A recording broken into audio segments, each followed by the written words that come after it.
16வது உபபருவமான சுபத்ராஹரண பருவம் தொடங்குகிறது. சுபத்ராஹரண பருவத்தில் 2 அத்தியாயம் இருக்குது. 218, 219, மொத்தம் 57 ஸ்லோகம் இருக்குது. இதில் ரைவதக மலையில் விருஷ்ணி அந்தக குலங்களினுடைய ஒரு பெருவிழாவானது ஏற்பாடாயிருந்தது. அது நடந்து கொண்டிருந்தது. அதில் அந்த வீரர்கள் வந்திருந்த பிராமணர்களுக்கெல்லாம் பல தானங்களை கொடுத்து நிறைய நிகழ்ச்சி வச்சுருந்தா ஒவ்வொரு நிகழ்ச்சியோடைய டிஸ்கிரிப்ஷனாக சொல்கிறார். எங்கே எப்படி அலங்காரம் இருந்தது, எப்படி இருந்தது அந்த இடம், ஒவ்வொரு டிஸ்கிரிப்ஷனாக ஓடுறது பக்கம் பக்கமாக. கிருஷ்ணரும் அர்ஜுனனும் எப்பொழுதுமே ஒன்றாகத்தான் உலவுவார்கள். அதே போல் ஒன்றாகவே உலவிக் கொண்டிருந்தார்கள். அப்பொழுது கிருஷ்ணரின் தங்கையான சுபத்ராவை அர்ஜுனன் கண்டான். காமதேவனின் வசத்தில் விழுந்தான். இதை அர்ஜுனன் அவளை பார்ப்பதை கிருஷ்ணர் பார்த்தார். புன்னகைத்தார். புன்னகைத்து அர்ஜுனனை பார்த்து சொல்றார், கானகத்தில் உலவி திரியும் ஒருவனது இதயம் காமதேவனால் கலங்கலாமோ அப்படின்னார். அதனால இவள் என்னுடைய தங்கை சுபத்ரா அப்படின்னு இன்ட்ரடியூஸ் பண்ணி வைக்கிறார். நீ யாரையோ பார்த்துட்டு இருக்கிய, அது யாரும் இல்லை, என்னோட சிஸ்டர் தான். அவளிடம் நீ நிலையான மனதை கொண்டுள்ளவனாக நீ இருந்தாயே, ஆனால் என்னுடைய அப்பாவிடம் நான் பேசுகிறேன் அப்படின்னு சொல்றார் கிருஷ்ணர். அர்ஜுனன் வாசுதேவனுடைய தங்கையாக இருப்பவளை அவள் இருக்கும் பொழுது அவள் யாரைத்தான் வசீகரிக்க மாட்டாள் அப்படிங்கிறார். உடனே சுபத்ரா என்னுடைய மனைவி ஆனாள் அப்படின்னாக்க நான் அனைத்து வளங்களையும் அடைந்தவன் போல் நான் என்னை கருதுவேன். அதனால் அவளை அடைவதற்கு நான் எந்த வழியில் அடைய வேண்டும் அப்படின்னு கிருஷ்ணர்கிட்ட கேட்குறான் அர்ஜுனர். உடனே கிருஷ்ணர் சொல்கிறார், க்ஷத்ரியர்களுக்கு ஸ்வயம்வரம் தான் முறை திருமணம் செய்து கொள்வதற்கு.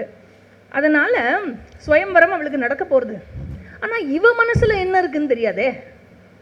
ஸ்வயம்வரம் நடந்து நீ அங்கே நின்னாலும் அவள் வேற யாரையான்னு பிடிச்சி வேற யாரையார் கழுத்தில் மாலை போட்டானா இல்லையா? அப்போ ஒன்றுமே செய்ய முடியாது.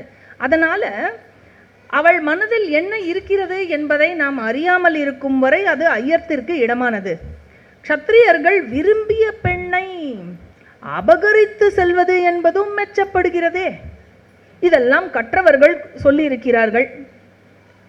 இவள் சுயம்வரத்தில் என்ன செய்வாள் என்று தெரியாது. அதனால் இவளை அங்கிருந்து பலவந்தமாக அபகரித்து சென்று விடு அப்படிங்கிறார் கிருஷ்ணர். உடனே வைஷம்பாயனர் வாய்ஸ் ஓவர் கொடுக்கிறார். என்ன செய்ய வேண்டும் என்பதை இருவரும் முதலில் நிச்சயித்து கொண்டார்கள். அதுக்கப்புறம் 2 பேருமா சேர்ந்து வேகமாக செல்லும் ஒரு தூதுவனை இந்திரபிரஸ்தத்துக்கு அனுப்பினார்கள். யுதிஷ்டிரரிடம் முதலில் சம்மதம் பெற்றார்கள். அவரும் சம்மதித்து விட்டார் இதற்கு. உடனே இந்த பக்கம் அதுக்குள்ள யுதிஷ்டிரரும் சம்மதம் கொடுத்தார். பீமசேனனும் தன்னுடைய மகிழ்ச்சியை தெரிவித்து விட்டான். ஸோ 2 அண்ணாவும் ஓகே சொல்லியாச்சு.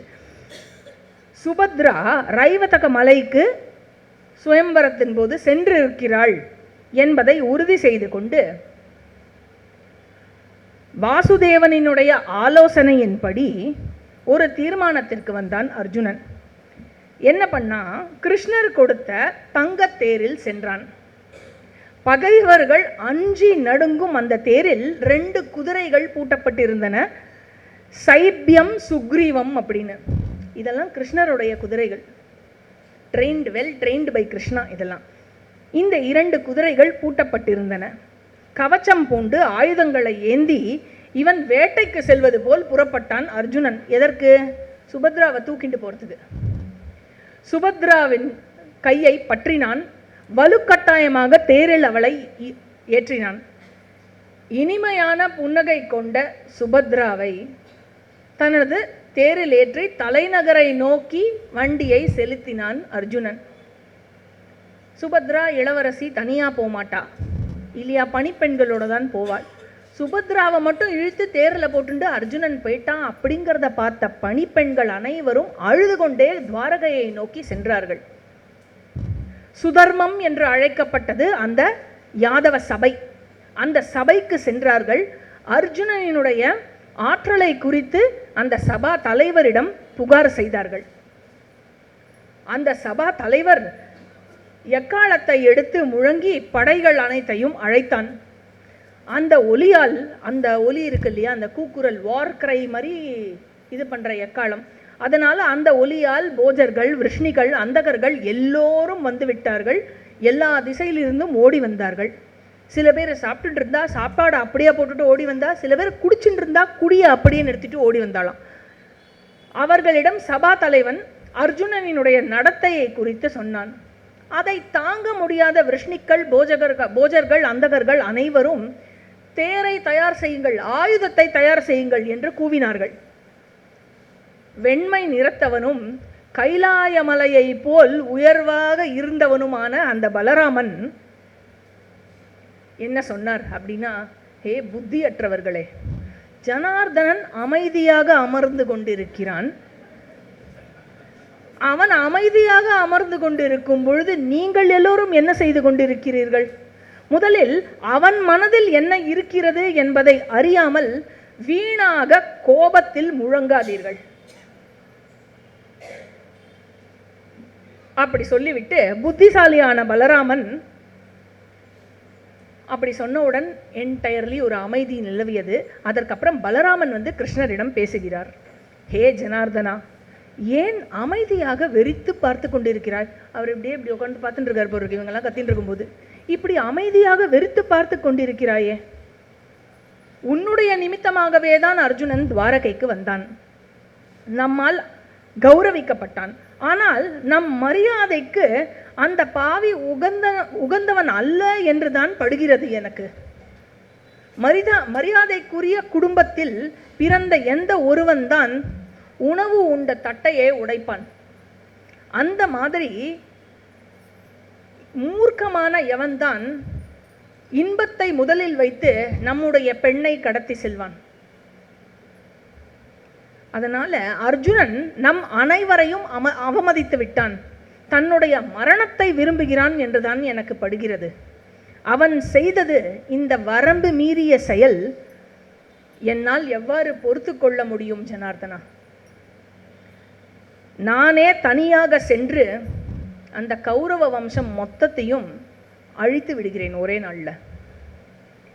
போஜர்கள், விருஷ்ணிகள், அந்தகர்கள் இதெல்லாம் கேட்டுட்டு, பலராமர் பேசினதை கேட்டுட்டு எல்லோரும் பலராமர் பேசியதை ஏற்றுக்கொண்டு முழக்கமிட்டார்கள். எல்லோரும் அந்த துந்துபி வாத்தியம் போல அவர்களுடைய குரலை எழுப்பி முழக்கமிட்டார்கள்.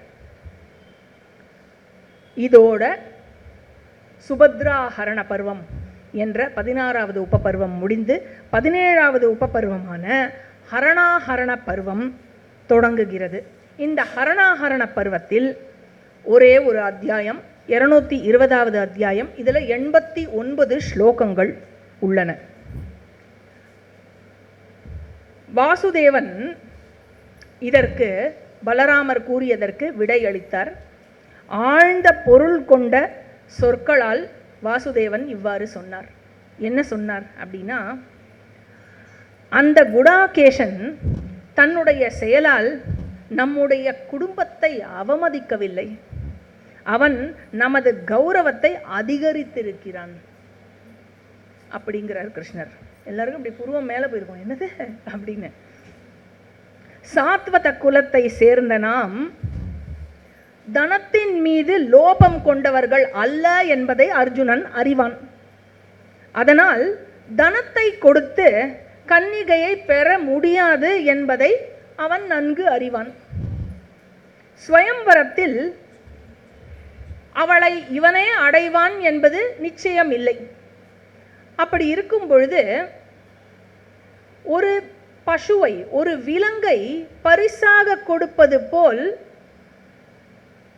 பராக்கிரம சூன்யமாக இருக்கும் இந்த கன்யாதானத்தை எந்த ஒரு வீரன் தான் விரும்புவான்? அப்படியே சுபத்ரா கிடைச்சாலும் எதுவுமே இல்லாமல் ஃப்ரீயாக கிடைக்கிறாளேங்கிற மாதிரி இருக்கு அவனுக்கு. அதனால் இந்த குறையெல்லாம் கண்ட அர்ஜுனன் விதிப்படித்தான் சுபத்ராவை கடத்தி இருக்கிறான் என்று நான் நினைக்கிறேன். ஏன்னா ஒரு க்ஷத்ரியனுக்கு ராட்சச விவாகம் இஸ் ஆல்சோ பர்மிட்டட் பை தர்மா. பொண்ணை கடத்திண்டு போனா, அபகரிச்சுட்டு போனா he calls everybody for war. இல்லை என்ன ஜெயிச்சுட்டு திருப்பி பொண்ணை எடுத்துன்னு போ அப்படின்னு. அதனால் வீரத்தை வந்து சுல்கமாக கொடுத்து பெண்ணை பெற விரும்புகிறான். அப்படின்னா என்ன அர்த்தம்? அந்த பொண்ணுக்கு, நம்ம குடும்பத்தில் பிறந்த பொண்ணுக்கு ஒரு ஸ்டேட்டஸ் கொடுக்குறான் இல்லையா? நம்ம சும்மா ஃப்ரீயாக கொடுக்காம, அவன் வந்து பைசாவும் நம்ம வாங்கிக்க மாட்டோம், அவனுக்கு நம்மளை பற்றி தெரியும், அதனால தான் அவன் இப்படி செய்திருக்கிறான். இது அண்ணா சரியான சம்பந்தம்தான். சுபத்ரா புகழ் பெற்றவள், அர்ஜுனனும் புகழ் பெற்றவன். புகழ்பெற்ற பரத குலத்தில், சாந்தனுவினுடைய குலத்தில், நம் குந்தி போஜனினுடைய மகளான பிருதாவினுடைய மகன் அர்ஜுனன். அவனை நண்பனாக ஏற்பதற்கு யார்தான் விரும்ப மாட்டார்கள்? இன்னொன்னு சொல்றேன், முக்கண் கொண்ட மகாதேவனை தவிர அர்ஜுனனை போரில் வீழ்த்துவதற்கு இந்த உலகிலேயே நான் யாரையும் காணவில்லை அப்படின்னு யார் சொல்றார்? கிருஷ்ணர் சொல்றார். அத்தனை புகழ் பெற்ற அவனுக்கு நிகராக இங்கு யார் இருக்கிறார்கள்? நீங்க போயும் வேஸ்ட் எல்லாரும் தோத்துட்டு தான் வருவீங்க முதலே சொல்றார்.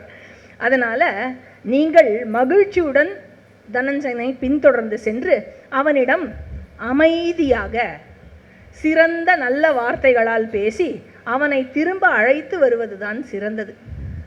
இதுவே என்னுடைய கருத்து. நம்மை அவன் பலத்தால் வீழ்த்தி அவனுடைய தலைநகரை நோக்கி சுபத்ரையுடன் சென்று விட்டான் என்றால் நமது புகழ் ஒழிந்து விட்டது என்று நான் நினைத்து கொள்ள வேண்டும். அதனால் அமைதியாக செல்வதில் எந்த அவமதிப்பும் இல்லையே அப்படிங்கிறார். கிருஷ்ணர் வழிகாட்டியபடியே இவர்கள் அனைவரும் நடந்து கொண்டார்கள். அர்ஜுனன் துவாரகைக்கு திரும்பி வந்தான். சுபத்ராவுடன் திருமணத்தில் இணைத்து வைக்கப்பட்டான். விருஷ்ணிகளால் கொண்டாடப்பட்டான் அர்ஜுனன். அவன் ஒரு முழு வருடம் துவாரகையில் இருந்தான், தங்கி அங்கேயே வசித்தான். அதன் பிறகு அர்ஜுனனுடைய வனவாச காலமாகிய கடைசி ஒரு வருஷ காலத்தை அவன் புஷ்கரம் என்ற புனிதமான இடத்தில் கழித்தான். ஸோ இது இருக்கு இல்லையா, இந்த செக்ஷன் சுபத்ராவை வந்து கடத்திண்டு போய் அதுக்கப்புறம் இவாளோட இதுவாகி பேச்சுவார்த்தை ஏற்பட்டு திருமணமாகிற இந்த செக்ஷன் இருக்கு இல்லையா, இதுதான் மகாபாரதம். ரியல் மகாபாரதம் இதுதான்.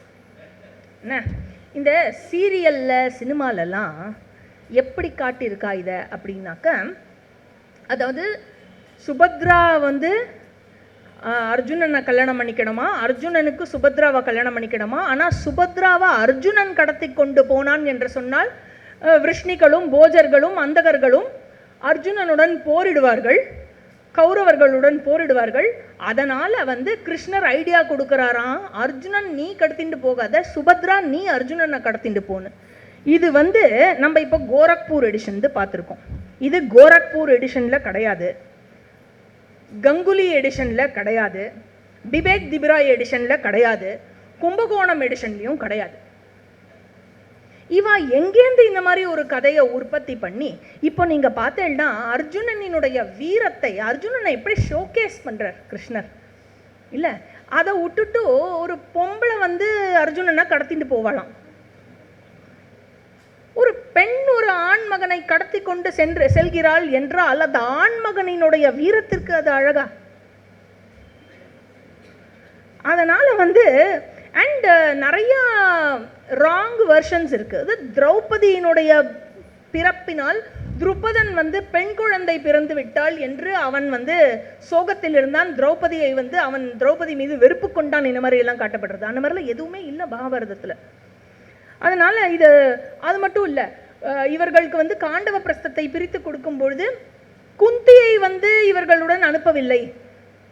திருத்தராஷ்டிரன் குந்தியை ரீட்டைன் பண்ணிட்டான், குந்தி வரக்கூடாதுன்னு ஆணையிட்டான் அப்படின்லாம் ஏதோ ஒரு இது, அந்த மாதிரிலாம் எதுவுமே இல்லை மகாபாரதத்தில். குந்தி இவர்களோடு தான் காண்டவ பிரஸ்தத்தில் இருந்தார்.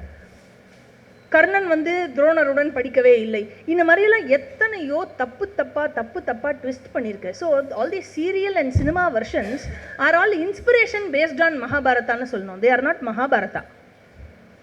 சரியா? ஸோ அதனால் lot of twists have been made to the story. சரி, ஸோ 12 வருஷ வனவாச காலம் முடிந்து காண்டவ பிரஸ்தத்துக்கு அர்ஜுனன் திரும்புகிறான். ஸோ யுதிஷ்டிரரை முதலில் அணுகினான், அவரை நமஸ்கரித்தான். கடைசியாக திரௌபதியிடம் சென்றான். பொறாமையில் இருந்தால் திரௌபதி, ஏன் இங்கு நின்று தாமதித்துக் கொண்டிருக்கிறீர்கள்? சாத்துவ குலத்தினுடைய மங்கை எங்கு இருக்கிறார்களோ அங்கு செல்லலாமே, அவள் காத்து கொண்டிருப்பாள். இரண்டாவது முடிச்சு போடும் பொழுது முதலில் போட்ட முடிச்சு தளர்ந்து தான் போகும் அப்படிங்கிறா. உடனே அர்ஜுனன் அவகிட்ட அவளை கன்சோல் பண்ணி மன்னிப்பெல்லாம் கேட்கிறான். உடனே அவள் கொஞ்சம் அவ்வளோ இதுவா இல்லை, இன்னும் ஹீட் இருக்குது அப்படின்னோடனே நேராக சுபத்ரா கிட்ட போகிறான். சிகப்பு நிற பட்டு ஆடை உடுத்திய அவளை யாதவர்களினுடைய யாதவ குல பெண்ணை போல ஆடையை மாற்றிக்கொண்டு வர சொல்கிறான். அவளும் மாற்றிக்கொண்டு வருகிறாள். அதுக்கப்புறம் சுபத்ராவை கூட்டிட்டு அந்த புறத்துக்குள்ளே போ அப்படின்னு அவளை அனுப்பி வைக்கிறான். இங்கே பாரதத்தில் சொல்கிறது, சுபத்ரா அந்த ரெட்டு கலர் ட்ரெஸ்ஸில் ராணி மாதிரி இருந்த ட்ரெஸ்ஸில் எவ்வளோ அழகாக இருந்தாலோ அதை விட அழகாக இருந்தா யாதவ குல பெண்ணு மாதிரி இருந்த ட்ரெஸ்ஸில், சாதாரணமாக இருக்கிற ஒரு ட்ரெஸ்ஸில் அப்படின்னு.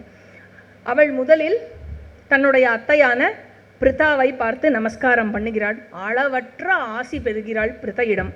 அதற்கப்புறம் திரௌபதியிடம் சென்று திரௌபதியை வழிபட்டு, நான் உங்களது பணிப்பெண் ஆவேன் அப்படின்னு தன்னை இன்ட்ரடியூஸ் பண்ணிக்கிறாள். திரௌபதிக்கு எமோஷன் ரொம்ப ஓவர்வெல்ம் ஆகி கிருஷ்ணனினுடைய தங்கையான சுபத்ரையை வாரி அணைத்து கட்டி கொள்கிறார் பாசத்துடன். அதுலேருந்து அப்புறம் 2 பேரும் ஃப்ரெண்ட்ஸ் ஆயிட்டான். ஸோ இங்கே வைஷம்பாயனர் சொல்கிறார், ஹே ஜனமேஜயா, அந்த பெரும் போர் வீரர்களான பாண்டவர்கள் இன்பமாக வாழத் தொடங்கினார்கள்.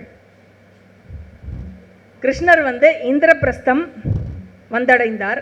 கிருஷ்ணரோடு சேர்ந்து அனைத்து வீரர்களும், போஜர்கள், அந்தகர்கள், விருஷ்ணிக்கள் அனைவரும் உடன் வந்தார்கள்.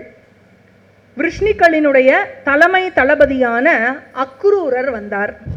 அப்புறம் கூட சேர்ந்து யாரெல்லாம் வந்தான்னு ஒரு லிஸ்ட்டு சொல்கிறா. அனாதிருஷ்டி, உத்தவங்கிறவர் ப்ரஹஸ்பதியினுடைய சிஷ்யன். சாத்தியகா, அவருடைய மகன் சத்யகா, சாத்தியகி, கிருதவர்மா, சாத்வதா, பிரத்யும்னஹா, சாம்ப, நிஷட, சங்கு, சாருதேஷ்ண, ஜில்லி, விப்ருத்து, சாரண, கத, இவர்கள் எல்லோரும் பெரிய பெரிய வீரர்கள். விருஷ்ணி குலத்தில் இருக்கிற பெரிய பெரிய வீரர்கள். இவர்கள் அனைவரும் கிருஷ்ணருடன் சேர்ந்து வந்தார்கள். இவர்களை தவிர விருஷ்ணி குலத்தில் இருக்கும், போஜர் குலத்தில் இருக்கும், அந்த குலத்தில் இருக்கும் மற்றவர்களும் சேர்ந்து வந்தார்கள். எல்லோரும் சும்மா வரல கையை வீசிண்ட திருமண பரிசுடன் வந்தார்கள். பலராமரை கண்ட யுதிஷ்டிரர் அவரை மரியாதையுடன் வரவேற்று உரிய சடங்குகளுடன் வரவேற்றான். அடுத்தது கேசவனை கண்டான் யுதிஷ்டிரர். என்ன செஞ்சார்? கேசவன் வயசில் சின்னவர், அதனால் வாரி அணைத்து உச்சி நுகர்ந்தார். அதுக்கப்புறம் வரவேற்பால் நிறைவடைந்த கோவிந்தன் யுதிஷ்டிரரை வணங்கினார். என்ன சொல் போடுறார் பாருங்கோ வைஷம்பாயனர். கோவிந்தன் யுதிஷ்டிரரை வணங்கினார். அவருடைய அப்புறம் பீமனையும் நமஸ்கரித்து மரியாதை செய்தார். அதுக்கப்புறம் என்ன பண்ணுறார்? கொண்டு வந்த கிஃப்ட் எல்லாத்தையும் பாண்டவர்களுக்கு கொடுக்கிறார். என்னென்ன கிஃப்ட் கொடுத்துருக்கார் அதுவே ஒரு பெரிய பட்டியல். பாண்டவர்கள் ஒவ்வொருவருக்கும் மணிகளால் அலங்கரிக்கப்பட்ட 1000 தங்கத்தேர்கள். பாண்டவர்கள் ஒவ்வொருவருக்கும் 1000 தங்கத்தேர்கள், ஒவ்வொரு தேருடன் 4 குதிரைகள், அப்புறம் நல்ல பயிற்சி கொடுக்கப்பட்ட தேர்ப்பாகன், டிரைவரோட சேர்த்து. அதுக்கப்புறம் மதுராவிலிருந்து பால் கொழுத்திருக்கும் 10,000 பசுக்கள்.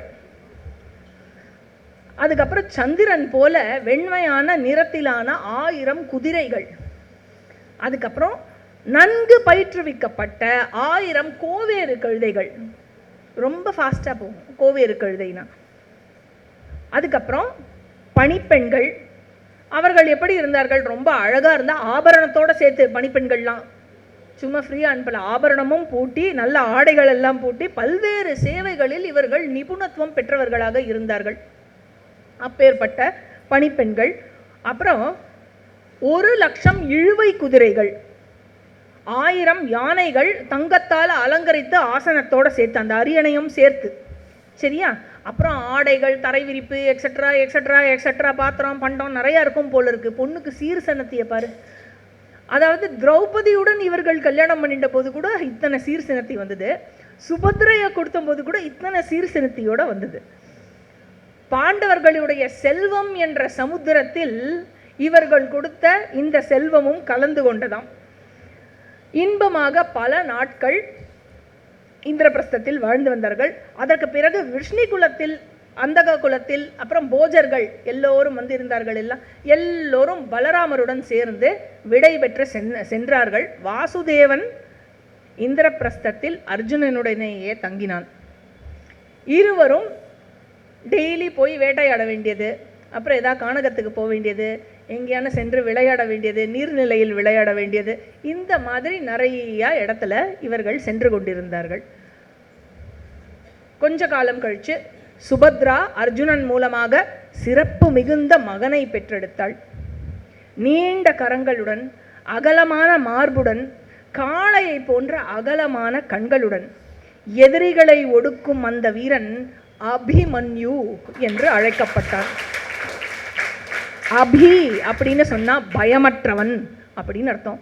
மன்யு அப்படின்னா கோபம் கொண்டவன், எதிரிகள் மீது கோபம் கொண்டவன். அதனால அவனுக்கு அபிமன்யு என்ற பெயர். குந்தி, அவன் பிறந்த உடனே பேரன் பிறந்துட்டான் இல்லையா, குந்தி என்ன பண்ணா, பிராமணர்களுக்கு 10,000 பசுக்களும் தங்க நாணயங்களும் கொடுத்தாள். அதுக்கப்புறம் வளர்பிறையில் சந்திரன் வளர்வது போல் இந்த குழந்தையும் வளர்ந்து கொண்டே வந்தான். அவன் வேதங்களை நன்கு கற்றான். ஆயுத அறிவியல் யாரிடம் கற்றான்? தந்தையிடமே கற்றான். தன்னை நோக்கி வரும் ஏவப்படும் ஒவ்வொரு ஆயுதத்திற்கும் பதில் தாக்குதல் செய்யும் அறிவியலையும் அந்த ஆயுதங்களையும் அப்பாவிடமிருந்து நன்று கற்றுக்கொண்டான். எல்லா வகையிலும் தன்னுடைய தந்தை அர்ஜுனனை போலவே இருந்தான் அபிமன்யு. அவனை கண்டு அர்ஜுனன் மிகுந்த மகிழ்ச்சி கொண்டான். அவன் போரில் தன்னிகரற்ற ஒரு வீரனாக இருப்பான் என்றே அர்ஜுனன் அவனை கண்டான். பெரும் வில்லை ஏந்தி மதம் கொண்ட யானையை போல் இருந்தான் அபிமன்யு. முழு நிலவை போல இருந்தானாம். மேகம் போல ஆழ்ந்த குரல் கொண்டிருந்தான்.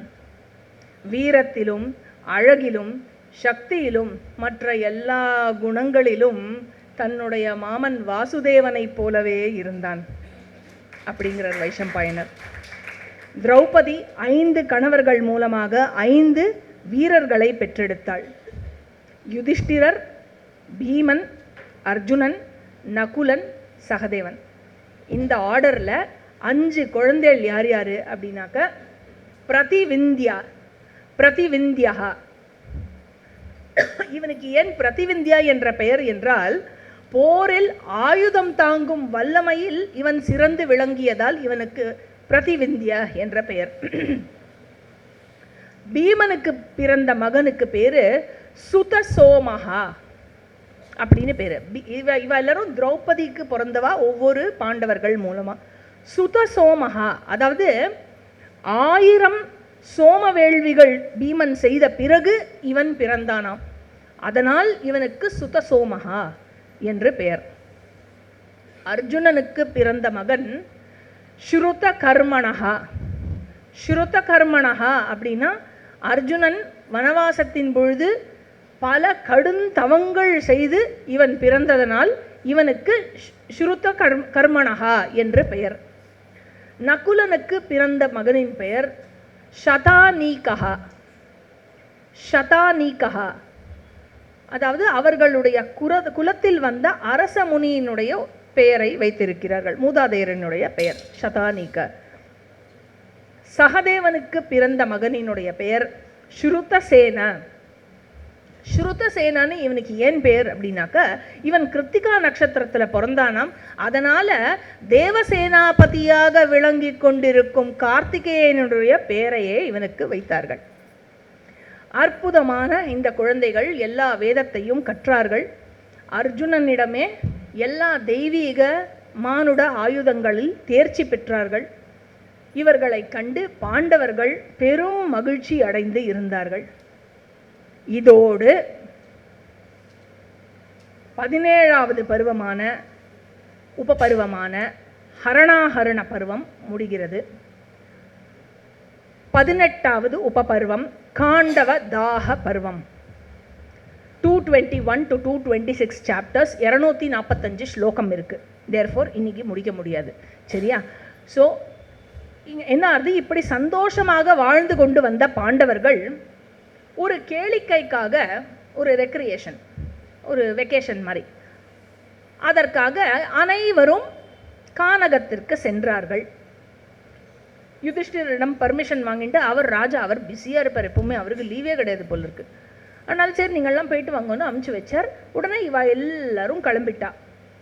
அங்கு எல்லோரும் மது அருந்தி விட்டு மயங்கி கிடந்த சமயத்தில் கிருஷ்ணரும் அர்ஜுனரும் மட்டும், இவா என்ன பண்ணா, அவள்லாம் அங்கே மயக்கத்தில் இருந்தபோது இவர்கள் 2 பேரும் மட்டும் தனியாக கானகத்தில் உலவி கொண்டிருந்தார்கள்.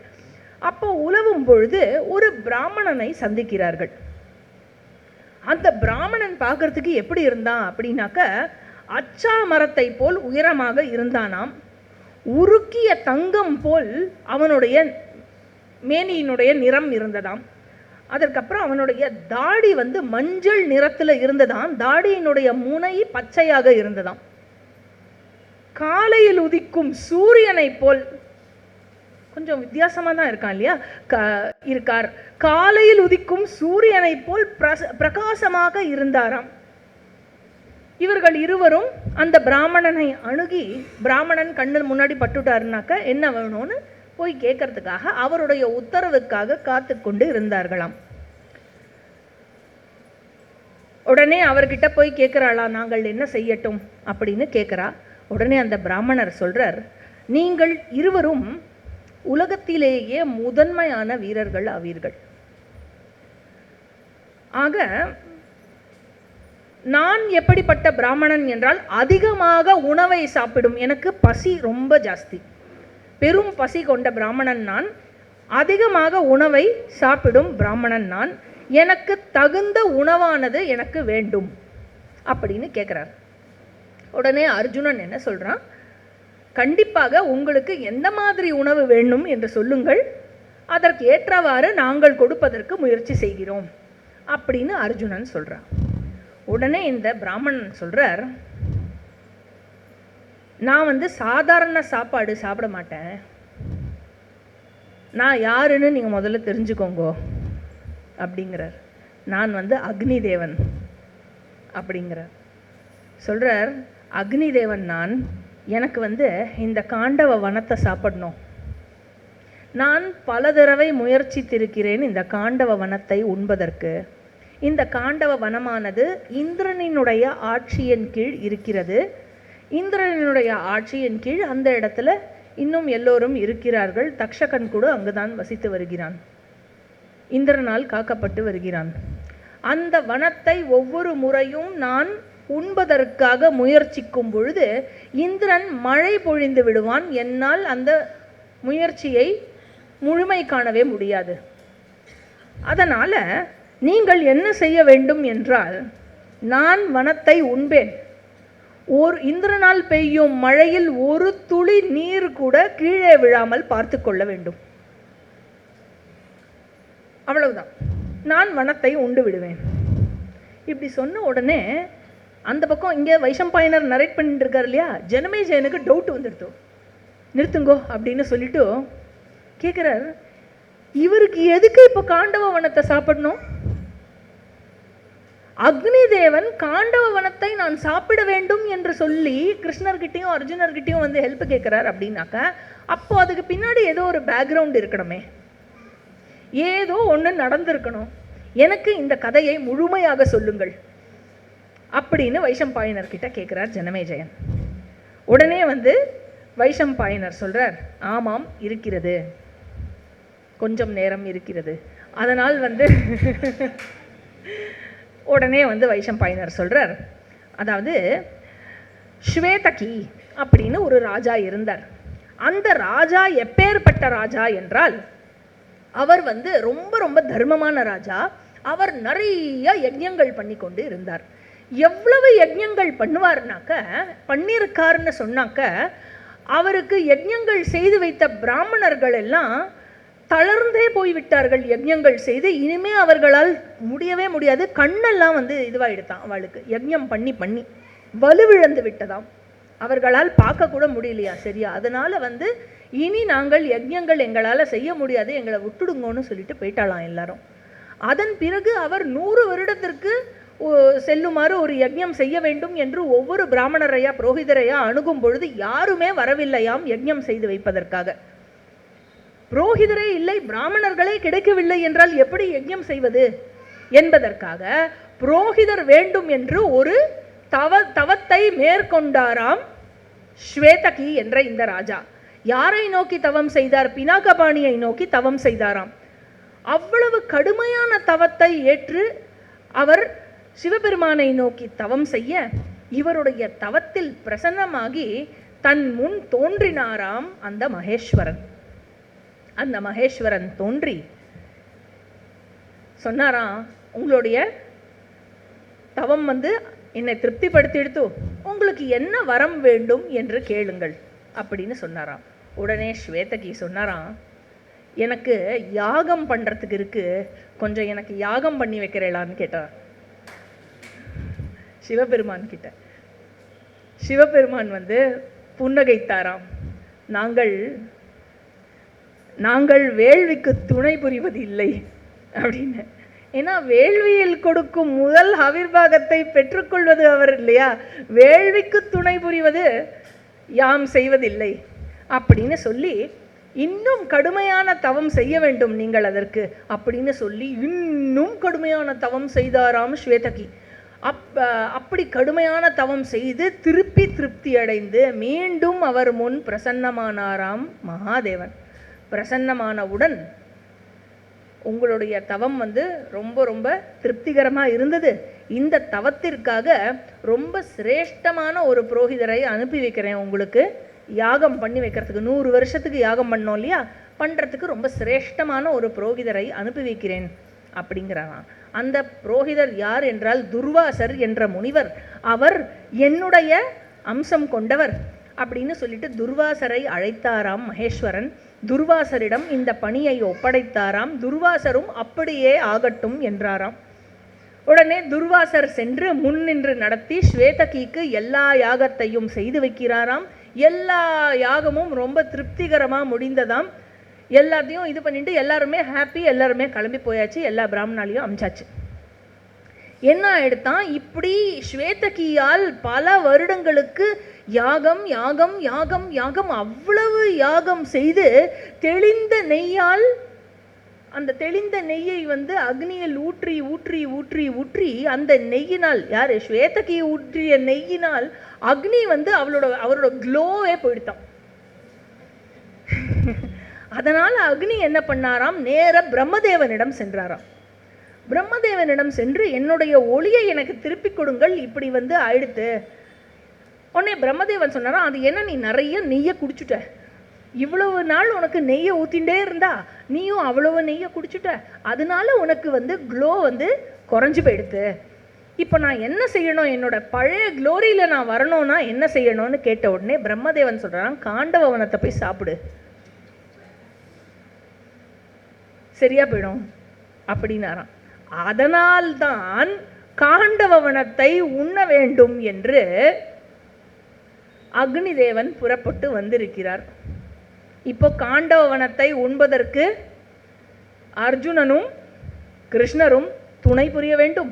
அந்த காண்டவவனம் யாருடைய ஆதிக்கத்தில் இருக்கிறது? இந்திரதேவனுடைய ஆதிக்கத்தில் இருக்கிறது.